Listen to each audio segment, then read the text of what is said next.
What a business entrepreneur means to the economy, a social entrepreneur means to society. To be a social entrepreneur, normally they say you need something called the drive to question the status quo, make sure that you have the potential to face the challenges and the ability to face them with answers from within or find them without.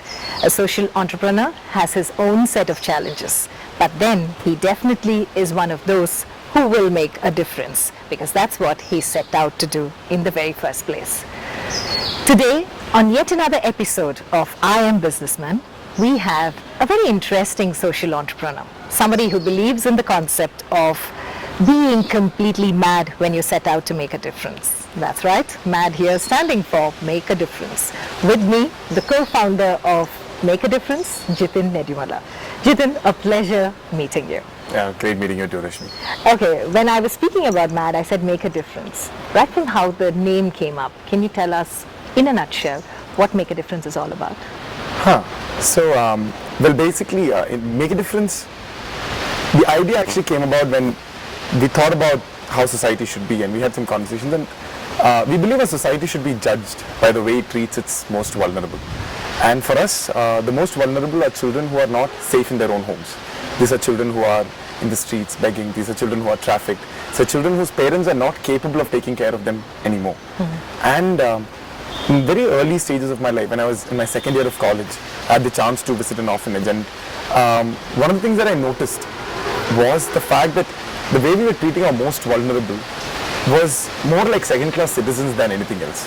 I mean, the fact that we will never treat a friend that way. For example, we have a party and we have some food left over. You will never give it to a friend and say, you know what, there's food left over, you can have it. Or you have some torn clothes. You will not give it to a friend or your neighbor, because at some levels you know that that's not how you treat another person. But for some reason we find great, we feel great when we do the same to a child in an orphanage. And that is a challenge, not because of any other reason. If you really think about it, it's better, utilization of resources, and we are not against that. But when I was sitting next to the child, waiting for the food to come, what I realized was that we're bringing up an entire generation of young children who are brought up to believe that they're only good enough for the leftovers. They're only good enough for the second hand, and how can you expect them to be fully rehabilitated back to society? And there's this whole belief around us that as long as we give them food, some shelter, and send them to a government school, everything, they will become just like any other child, which we believe was not the case. So when we started, to be very frank, we were a little angry.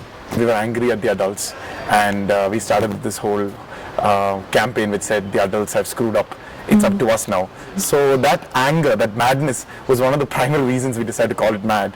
But then as the organization matured, we decided to have it a little more, acceptable by society. So now we don't say those things anymore, but we say, we like to make a difference, not because we're afraid that tomorrow these children will grow up and become criminals, or because we feel sympathetic towards them, but more because we can. And as a generation, my generation can do this. And we strongly believe that before our time is over, this will be our legacy of our generation, which is that there's no more a child who's not safe in their own homes, that doesn't have a place to go. Wow. Okay, very beautifully said. And you spoke about second year of college, which means you're pretty young at that point to even think of these thoughts. So a true blue Malayali, which means God's own country, beauty all around, nature at her best. What was your childhood like? Now looking back, do you think your childhood had an impact on the way you think and the way you've turned out?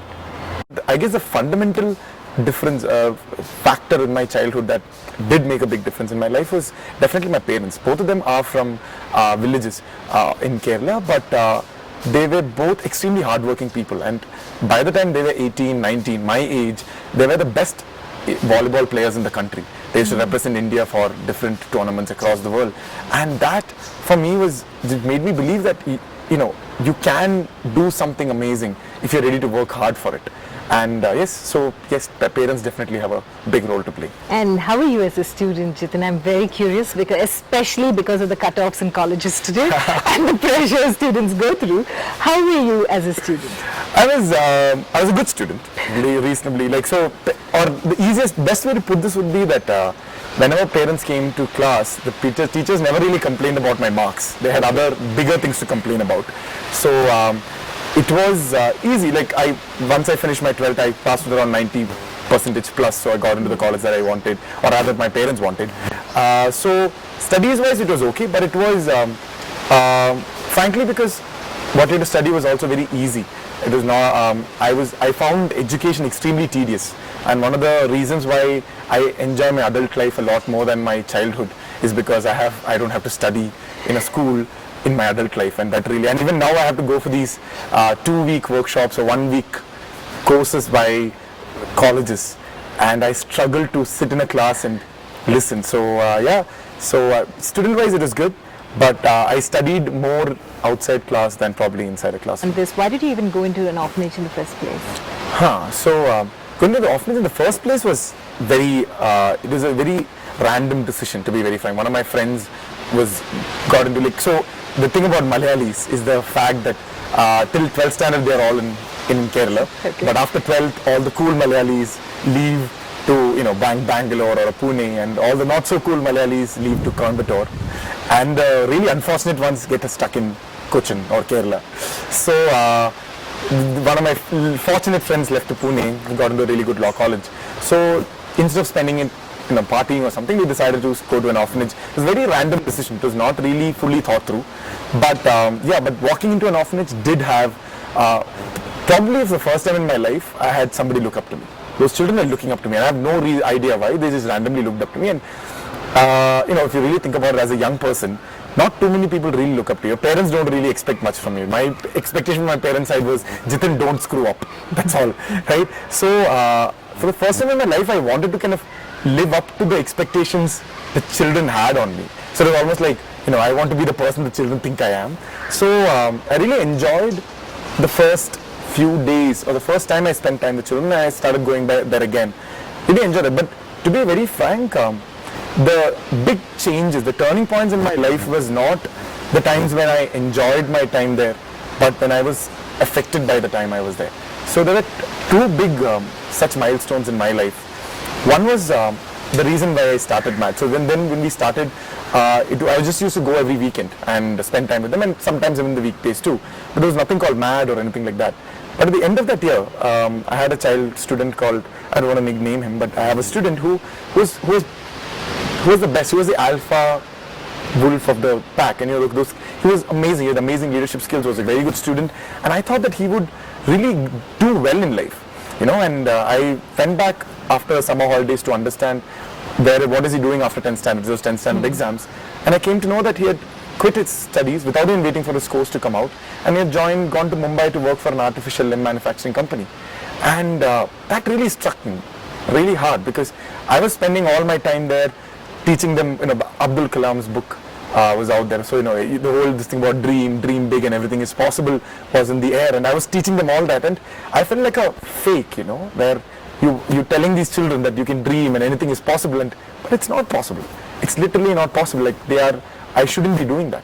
So I had to take a decision. I had to choose whether to back down and say, what, I can't do this anymore, or can I actually build an ecosystem, an environment where every child can dream and achieve their full potential. And I had friends to support me back then, and they all came together, and that's how MAD started. What was the core thing that you said you'd be giving out through that? Initially it was very focused. It was basically the reason the first student that I was talking about could not continue his education was because he was not confident about continuing his education in English, because till then he studied in a vernacular medium school, and not knowing, he was not confident about English anymore. So English was our first offering as an organization, and back then we were naive enough to believe that if we could just get children to study better, their life will be better. Now we know a lot better that there is a lot more than just education. But it was English, and basically the first offering was spend 2 hours every week with a child in one of our centers and make a difference in his life. I guess I try to rationalize it by saying that is all for good, but I still feel that it's one of the decisions I wish I did not have to take. You did not have to take. Okay, you wished you did not. But at that time, were you angry with everybody around you and decided, I'm going to show them what exactly I'm setting out to do? Or was it like, will I be even able to manage it for another 1 week? So survival was never the question. It was more of acceptance, right? I mean, being accepted by your parents for what you do does have a huge impact, and leaving was more of giving up on them, and that is where the survival was not really. No, but what emotion were you going through? Do you remember? Was it anger, or was it a challenge, or did you take the whole thing very positively? Now, yes, you'll take it positively, but at that point, as a youngster, you're pretty young. Yeah, no, for me it was a huge sense of failure.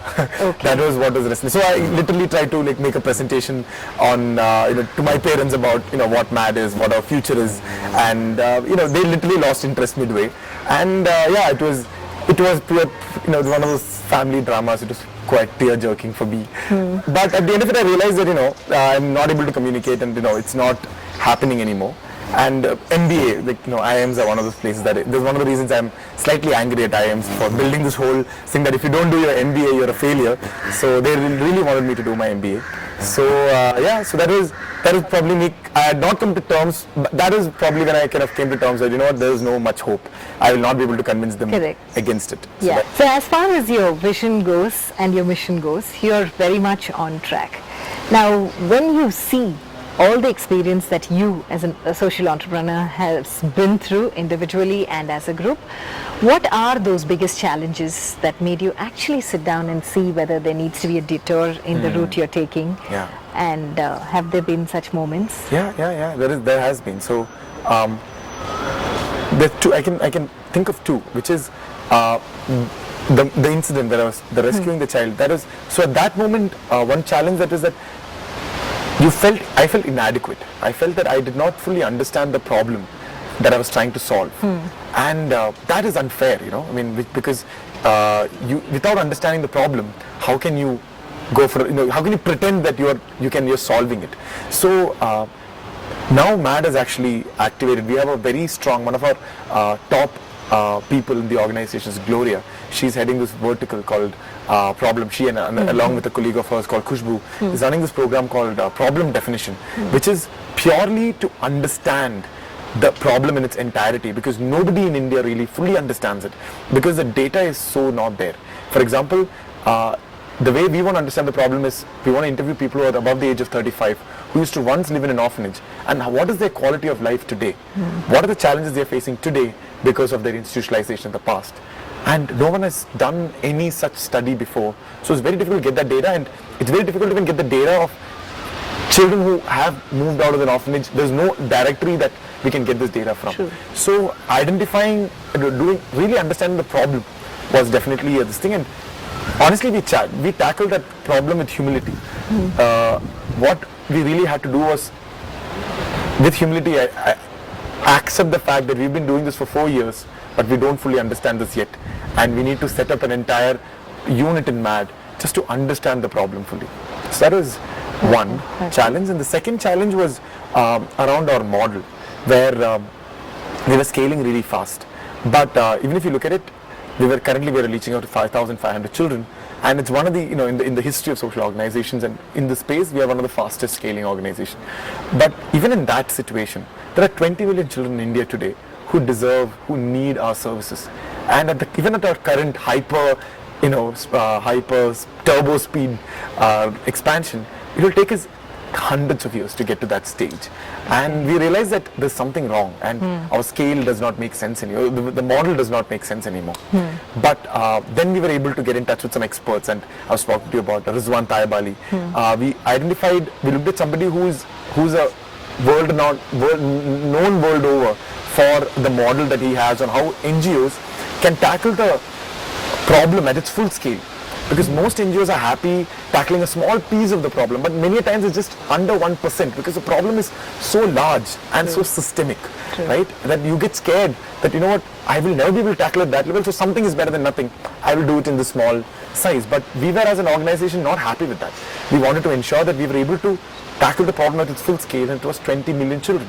So he decided we got in touch with that person, and he decided to mentor us actively on how that is possible. And he came on to this really amazing model that he said that for real change to happen, you need two things.